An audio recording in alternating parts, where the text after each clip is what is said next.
After a year on the road, I thought I'd get tired of traveling. The endless clatter of railways, highways, and everything in between. But as my train pulled into the station at Bellariva, I felt every bit as excited as the first day of my journey. A whole year. It felt like a lifetime. The places I'd seen, the people I'd met, of course, the forgotten treasures I'd given a new lease of life along the way. I'm a restorer by trade. Bringing our most beloved possessions back to life is what I love to do. I'd been traveling for months, working my way from one town to the next, fixing everything from family heirlooms to VCRs.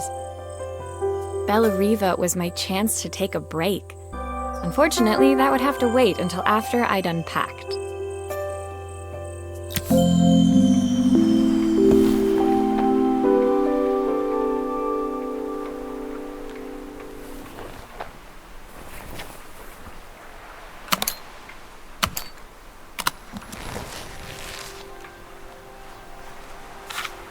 My parents took this after I made my first repair.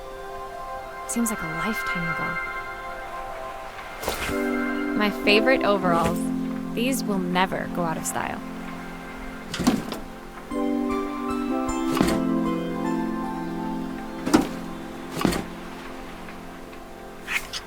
Looking forward to taking more close-ups of my fingers with this.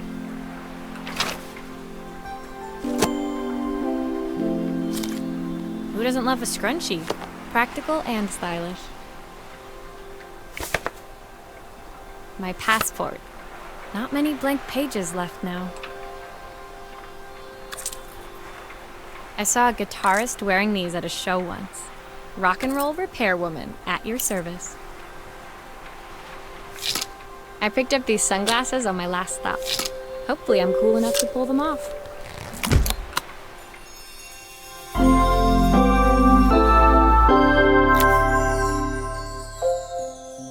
Finally, I'd made it to Bellariva.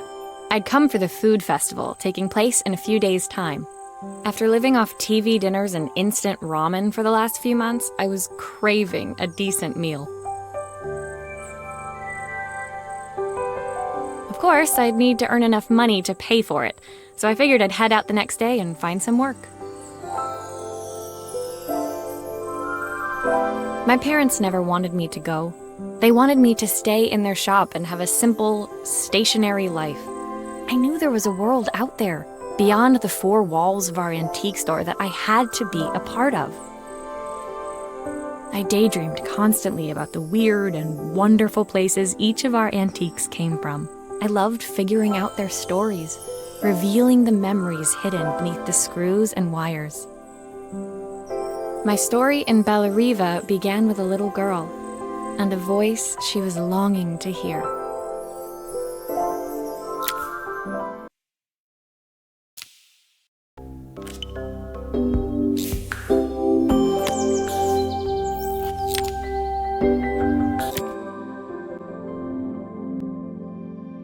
It was my first morning in Bellariva, and I couldn't wait to leave my hotel and explore.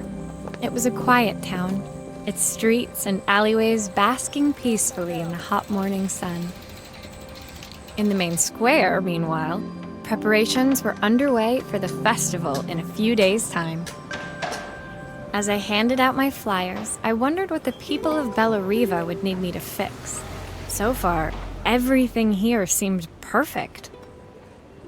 I was starting to worry I'd made a mistake when I felt someone tapping me on the back. Hi, I'm Izzy. Do you know how to fix things?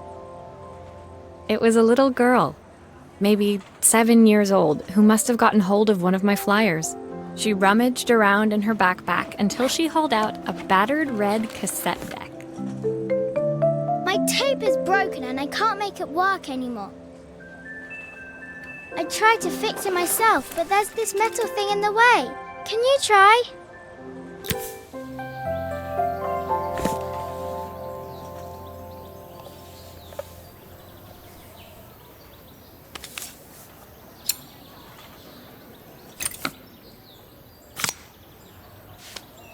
Aha! Those batteries look like they need replacing. Luckily, I have some spares.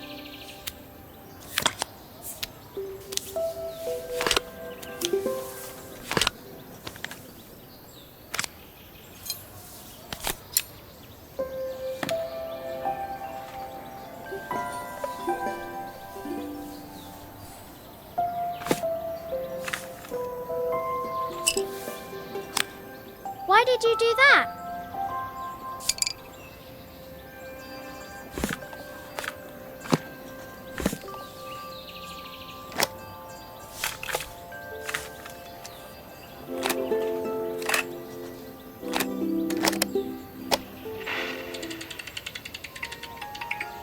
Will you dream a dream for me? If I sit by your side and hold you so tight, know that I will always love you, even though we both know that we must say goodnight. Good night, my darling.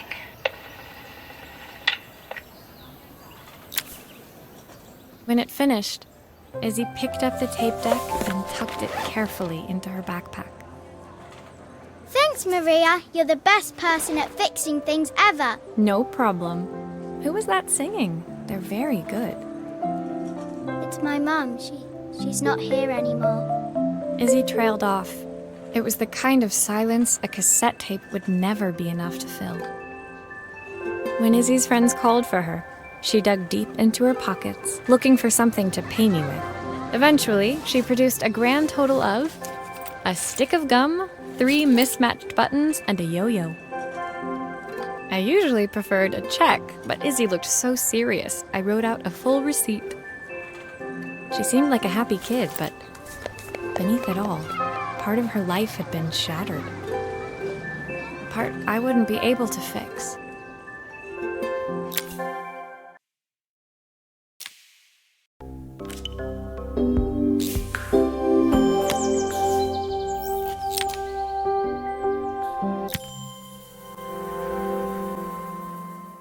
My first repair complete, I spent the rest of the day doing small jobs in and around the square. I was exhausted when I got back to my hotel and found a message asking me to make one more visit. The address led me to a quaint little house, a stone's throw from the beach. Bathed in the evening light, it looked beautiful, in spite of its flaking paintwork and chipped tiles. The front door was opened by a harried-looking man, still dressed from a long day at the office. Are you Maria? My name's Joseph. I'm Isabel's father. I'm so sorry she bothered you this morning. Please, come in. I'd like to settle up properly. On the mantelpiece, I saw the remains of a broken statue. Without thinking, I picked up a fragment. Ah, my father's statue. What's left of it, at least. Yet another way I'd have disappointed him. It survived 100 years in this family. But 5 minutes with Isabel and... Do you think you can salvage it?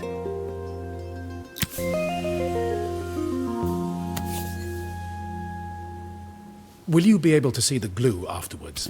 I don't want people seeing the cracks.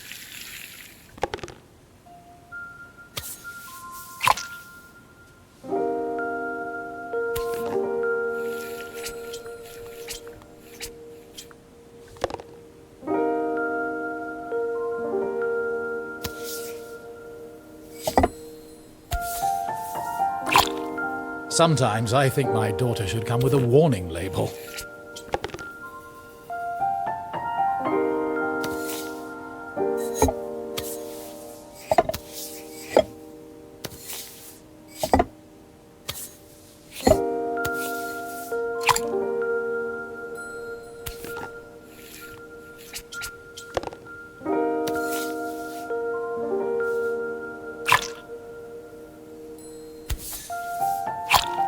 Is this glue really strong enough to hold everything together?